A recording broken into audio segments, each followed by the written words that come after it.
प्रिय मित्रों, आज हम आपको गोपियों के चीरहरण की कथा सुनाने जा रहे हैं। आगन मास के लगते ही जब अधिक सर्दी पड़ने लगी तब समस्त गोपियां आपस में कहने लगी, हमने अपने वयोवृद्धों द्वारा यह सुना है कि गोप मास में प्रातः काल यमुना स्नान करने से बहुत से जन्मों के पाप नष्ट होकर मनोइच्छा फल प्राप्त होता है। इसीलिए यदि हम सब मिलकर नियमानुसार यमुना स्नान करें तो ऐसा करने से श्री कृष्ण जी हमारे पति होंगे। इस प्रकार राधा आदि गोपियों ने निश्चय करके आगन सुदी प्रतिपदा से यमुना स्नान करना प्रारंभ कर दिया। नित्य प्रति प्रातः काल सूर्योदय से पहले राधा और उनकी सखियां यमुना के घाट पर स्नान करने के लिए जाती थी और स्नान करने के उपरांत धूप दीप नैवेद्य आदि से कात्यायनी देवी के मंदिर में बैठकर श्री हरि की प्रतिमा का पूजन करके हाथ जोड़कर यह वरदान मांगती थी, हे भवानी, आप हमें कृपा करके यह आशीर्वाद दीजिए कि श्री श्याम सुंदर जी हमें पति रूप में मिले। इस प्रकार पूजा एवं प्रार्थना करने के बाद वे दिन भर व्रत रखती और साय काल खीर मालपुआ का भोजन करके भूमि पर ही सोती थी। इस प्रकार व्रत करके वे मन कर्म वचन से यह चाहती थी कि हमारी अभिलाषा शीघ्र ही पूर्ण हो जाए। इस प्रकार जब हम गोपी मास का व्रत एवं स्नान पूर्ण हो गया तब सर्व प्रभु श्री श्याम सुंदर जी ने उन पर बहुत प्रसन्न हुए। तत्पश्चात एक दिन सब गोपियां श्री यमुना जी में स्नान कर रही थी। उस समय भगवान श्री नंद नंदन ने अपने सब सखाओं को साथ ले उस वन में आए। वहाँ उन्होंने यह देखा कि सब व्रज गोपियां अपने अपने वस्त्र आभूषणों को यमुना के तट पर रखकर नग्न होकर श्री यमुना जी के अंदर जाकर स्नान कर रही है। तत्पश्चात जब वे सब अपनी आंखें मूंद कर सूर्य को अर्घ दे रही थी, उस समय श्री कृष्ण जी ने यह सोचा कि यमुना में नग्न होकर स्नान करना अनुचित है, इसीलिए इन ब्रज बालाओं को आगे के लिए यह शिक्षा दे दूं। यह सोचकर कृष्णचंद्र जी ने सब ब्रज बालाओं को वस्त्र आभूषण को उठाकर एक गठरी में बांध लिया और उस गठरी को लेकर एक कदम के वृक्ष पर चढ़कर जा बैठे। तत्पश्चात उस गठरी को खोलकर वस्त्रों को वृक्ष पर लटका दिए। जब गोपियां स्नान करके जल से बाहर आने लगी और उन्होंने वस्त्रों को तट पर न पाया तब वे घबराकर चारों तरफ आंखें फैलाकर देखती हुई यह कहने लगी, यहाँ तो कोई परिंदा भी नहीं आया, फिर हमारे वस्त्र आभूषण कहाँ चले गए। अतः हमें ऐसा प्रतीत होता है कि यह सब कौतुक उन चित्तचोर श्री श्याम सुंदर ने ही किया,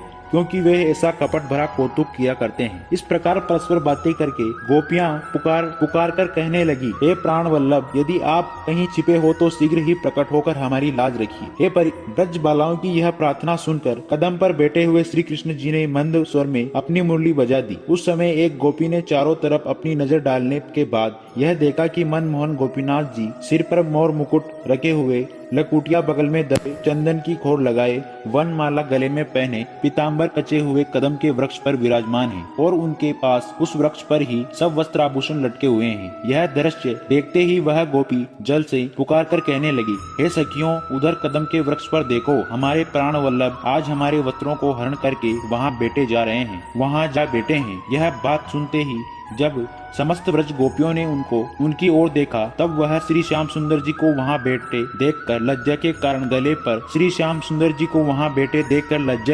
गले तक पानी में जाकर वहीं से हाथ जोड़कर विनय करते हुए इस प्रकार कहने लगी, हे श्याम सुंदर, आप हमें हमारे अंगों को ढकने योग्य वस्त्र तो दे दीजिए। हे त्रिलोकीनाथ, हम आपकी बिना मोल की सेविका है, इसलिए आपको हमारे साथ ऐसा व्यवहार नहीं करना चाहिए। हे नाथ, सब गोपियां लज्जा के कारण मरी जा रही है, अतः आप शीघ्र ही हमें वस्त्र दे दीजिए। ब्रज बालाओं के मुख से ऐसे वचन सुनकर श्री कृष्ण चंद्र जी ने उन्हें उत्तर देते हुए कहा, हे ब्रज बालाएं, तुम सब अपने अपने वस्त्र आभूषणों को पार पर रखकर यमुना के अंदर स्नान करने चली गई थी, इसीलिए मैं तुम्हारे वस्त्र आभूषणों की चौकसी कर रहा हूँ, अतः आप तुम बिना महंताए दिए अपने वस्त्रों को नहीं ले जा सकती। तब ब्रज बालाओं ने कहा, हे प्राणनाथ, हम तो अपना तन मन धन सब कुछ आपको अर्पण कर चुकी हैं, फिर अब और क्या पाने की इच्छा है। इस बात पर श्री कृष्ण चंद्र जी बोले, अच्छा तो अब तुम एक एक करके अपने हाथ जोड़कर जल से बाहर निकलकर मेरे पास आओ, तब मैं तुम्हारे वस्त्र दूंगा। श्री नंद जी की यह बात सुनकर गोपियों में शिरोमणि श्री राधा जी बोली, हे प्राण वल्लभ, हम गोपियां इस नग्न अवस्था में आपके सम्मुख कैसे आ सकती हूँ। आपको यह पाठ किसने पढ़ाया है जो आप हमसे इस प्रकार हंसी कर रहे हो। हे प्राणाधीन, आप अपने इस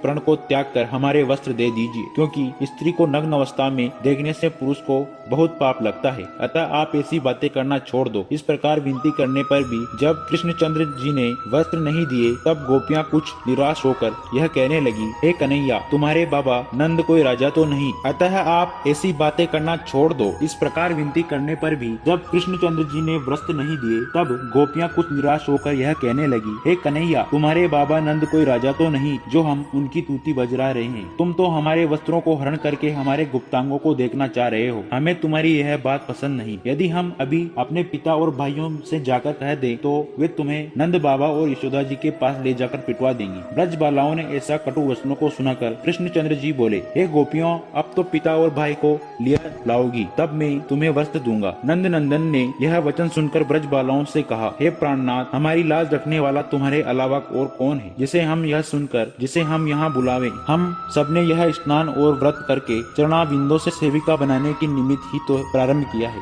इसीलिए अब तुम हम सेविकाओं पर कृपा करके हमारे वस्त्र हमें दे दीजिए। हे श्री कृष्णचंद्र जी, आपने हम पर न मालूम ऐसी क्या मोहिनी डाल दी है कि हमें आपके दर्शनों के अतिरिक्त और कुछ भी नहीं सुहाता है। आप हमें अपनी दासी जानकर हमारे ज्ञान को क्षमा कर दो। यह वचन सुनकर दीनबंधु श्री श्याम बोले, हे ब्रज बालाओं, अगर तुम सच्चे मन से मुझे प्राप्त करने हेतु स्नान व्रत एवं पूजा करती हो तो तुम अपने पराये भेद को यमुना जल में डुबाकर और मुझे अपना ही जानकर मेरे पास निसंकोच आकर अपने वस्त्रों को ले लो। तुम्हारे व्रत का यही फल देने को देवी ने मुझे आज्ञा दी है। यह सुनकर गोपियों ने आपस में विचार किया कि जो हमने देवी से मांगा था वही उसने दिया है, इसीलिए जब हम इन्हें अपना पति बनाना चाहती हैं तो फिर इनसे लज्जा करने की क्या जरूरत है। इस प्रकार निश्चय करके सब गोपियां यमुना से बाहर निकल आई और श्री मोहन ने सम्मुख पहुंचकर अपना मस्तक नीचे किया और खड़ी हो गई। यह देखकर श्री कृष्ण ने कहा, हे गोपियों, अभी तक तुम्हारे हृदय में कपट था। जो जीव कपटी होता है वह मुझे कभी नहीं पा सकता। यह सुनकर गोपियां कहने लगी, हे चिच्चोर, तुम हमें भोली भाली गोपियों ने चतुराई क्यों करते हो? हम तुम्हारी बात मान कर आई हैं। इस समय हम तुम्हारे अधीन हैं, अतः तुम जो कहोगी वही करेंगे। उस समय श्री कन्हैया जी उनकी निश्चल प्रीति को देखकर अत्यंत प्रसन्न हुए तथा वृक्ष के नीचे उतरकर सबके वस्त्रों को उन्होंने दे दिया। हे परीक्षित, वस्त्र आभूषण पहनने से पश्चात सब गोपियां श्री कृष्ण जी के प्रेम में ऐसे मग्न हो गई कि उनका मन तो लौटने को नहीं चाहता। उस समय श्री कन्हैया जी ने उन्हें संबोधन करते हुए इस तरह कहा, हे गोपियां, जल में वरुणता का निवास रहता है, अतः नंगे होकर स्नान करने से सभी धर्म पुण्य नष्ट हो जाते हैं। अतः अब ऐसा कभी न करे। तुम्हें यमुना स्नान तथा व्रत का संपूर्ण फल प्राप्त हो गया। जब मैं आश्विन शुक्ल पूर्णमासी को रास करूंगा तब तुम्हारे साथ नृत्य गान रूपी क्रीड़ा करके तुम्हारा मनोरथ पूर्ण करूंगा। श्री कृष्णचंद्र जी के मुख से ऐसा वचन सुनकर सभी ब्रज बालाएं बहुत प्रसन्न हुई, अपने अपने घरों को लौट गई और आश्विन शुक्ल पूर्णमासी को शरद रात्रि की प्रतीक्षा करने लगी। अगर दोस्तों आपको यह वीडियो पसंद आया हो तो वीडियो को लाइक करें और चैनल को सब्सक्राइब करके वीडियो को अधिक से अधिक शेयर करें। धन्यवाद।